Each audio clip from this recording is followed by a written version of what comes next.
Que se passe-t-il quand un photon passe d'un niveau excité à un niveau désexcité, donc il se désexcite? Cliquons sur l'animation.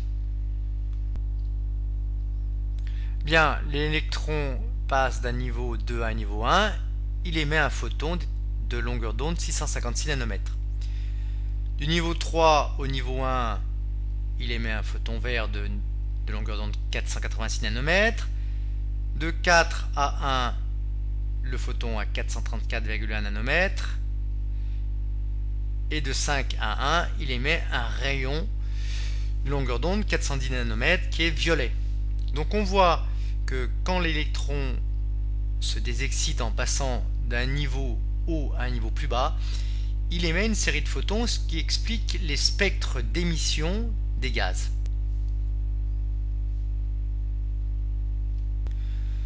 Lorsqu'un atome se désexcite en effectuant une transition électronique d'un niveau d'énergie EP à un niveau d'énergie plus faible En, il émet un photon d'énergie EP-En qui est égal à h fois nu fréquence du photon, ou h sur t période de vibration du photon, qui est égal à hc sur lambda longueur d'onde du photon.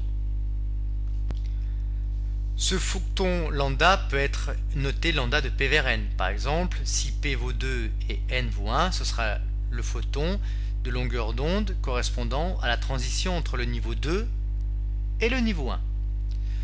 EP et En sont en joules, H constante de Planck en joules secondes, nu fréquence en hertz, la célérité en mètres secondes moins 1.